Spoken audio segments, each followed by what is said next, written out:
Hello guys, j'espère que vous allez bien et que vous supportez le confinement.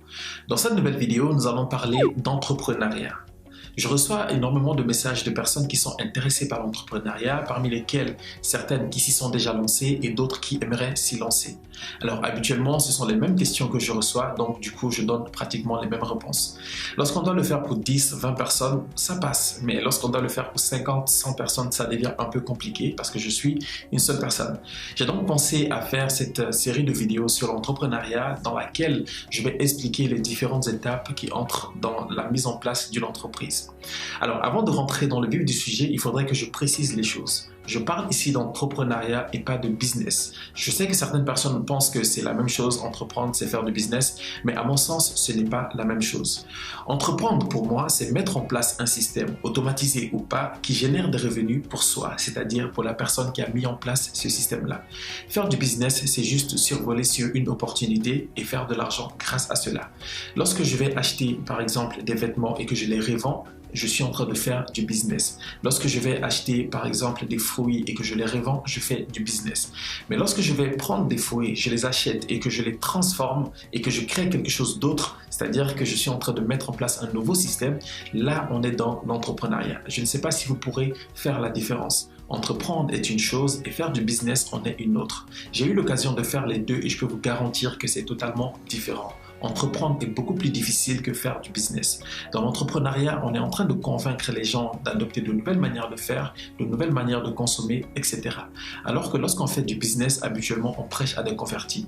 Si par exemple, je suis en train de vendre des vêtements, je vends des vêtements à des personnes qui ont déjà l'habitude d'acheter des vêtements. Alors que si je crée un nouveau type de vêtements, un nouveau type d'habillement, là, je suis obligé de convaincre les gens d'adopter cela. Et c'est ça qu'entreprendre.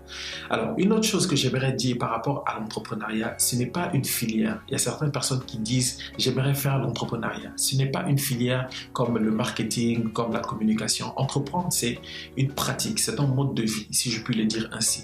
Il faudrait savoir dans quoi vous vous lancez lorsque vous décidez d'entreprendre. Alors, à présent que cela est dit, on peut rentrer dans le vif du sujet, c'est-à-dire la première étape, la première chose à faire lorsqu'on veut se lancer dans l'entrepreneuriat. Par où ou par quoi commencer lorsqu'on veut se lancer dans l'entrepreneuriat? Certaines personnes vous diront qu'il faut commencer par trouver une idée, la bonne idée. Je ne dirais pas que c'est faux parce que de nombreuses entreprises sont nées de cette manière-là. Mais ce que je peux vous dire, c'est que c'est risqué de partir d'une idée pour créer une entreprise. Pourquoi? Une idée, qu'est-ce que c'est? C'est par exemple se dire, et si on créait un appareil qui permet aux gens d'avoir de l'eau à domicile sans avoir à passer par la Société nationale de distribution d'eau? C'est une idée. De prime abord, elle a l'air géniale. Une personne qui l'aurait, surtout dans notre contexte africain, va se dire qu'il faudrait qu'elle protège cette idée, qu'elle n'en parle pas de peur de se la faire voler. Et qu'est-ce qu'elle va faire ensuite? Elle va se focaliser sur cette idée-là. Elle va peut-être aller à la chasse au financement pour pouvoir concrétiser cette idée. Le problème ici est qu'elle n'a pas éprouvé cette idée. Il y a plusieurs questions à se poser avant d'aller à la recherche de financement ou même à la concrétisation de son projet. Est-ce que les personnes auxquelles je destine mon projet sont intéressées par ce que je propose? Est-ce que ces personnes ont le moyen de payer pour ce que je propose? Est-ce que ce que je propose résout un problème réel? Eh bien, il y a plusieurs questions qu'on doit se poser avant de passer à la concrétisation d'une idée. Lorsqu'on n'a qu'une seule idée, si on se rend compte que l'une des réponses aux questions qu'on s'est posées est non, par exemple, les gens auxquels nous destinons notre projet ne sont pas intéressés par ce projet-là, notre idée devient invalide. Il va falloir en trouver une autre. C'est la raison pour laquelle il est risqué de partir d'une idée pour créer une entreprise, pour se lancer dans l'entrepreneuriat. Alors si on ne part pas d'une idée, par quoi faut-il partir plutôt? Il faut partir d'un problème ou d'un besoin. Le conseil que je donne habituellement aux personnes qui me disent vouloir se lancer dans l'entrepreneuriat, mais n'ont pas d'idée et ne savent pas par où commencer, c'est celui-ci. Observez votre entourage. Quels sont les problèmes que les personnes qui vous entourent rencontrent? Quels sont les besoins que ces personnes ont? Si vous arrivez à proposer une solution efficace à l'un des problèmes que ces personnes rencontrent ou vous parvenez à trouver un moyen de satisfaire l'un des besoins que ces personnes ont, vous avez une potentielle entreprise créée. Prenons l'idée que j'ai donnée plus tôt. Un appareil qui permet aux gens de recevoir de l'eau à domicile sans avoir à passer par la Société nationale de distribution d'eau. Quel est le problème que résout cette idée-là? Les personnes qui pourraient être intéressées par cet appareil sont les personnes qui rencontrent les problèmes suivants. Elles vivent peut-être dans une zone où il y a beaucoup trop de coupures d'eau, une zone où il n'y a pas du tout d'accès à l'eau ou une zone où l'eau est trop chère. Un tel appareil serait donc utile pour ces personnes-là. Mais la question qu'il faut se poser ici est la suivante. Est-ce la seule solution aux problèmes que rencontrent ces personnes-là? Ensuite, il faut se demander, est-ce que notre projet est réalisable? Parce que les canalisations qui existent en ce moment, qui permettent aux gens d'avoir de l'eau à domicile, ne vous appartiennent pas. Donc, si vous créez quelque chose de nouveau, il va falloir que vous mettiez votre propre canalisation et ça coûte super cher. Vous voyez déjà qu'il y a plusieurs choses qu'on n'a pas pris en compte lorsqu'on a eu cette idée-là. Voilà pourquoi il faut partir d'un problème. Lorsqu'on part d'un problème, comment est-ce qu'on procède? On fait ce qu'on appelle un brainstorming. Alors, on part toujours de la cible. Supposons que le problème qu'on a constaté dans notre communauté est que les gens n'ont pas accès à l'eau et qu'on se dit qu'on veut apporter une solution à ce problème-là.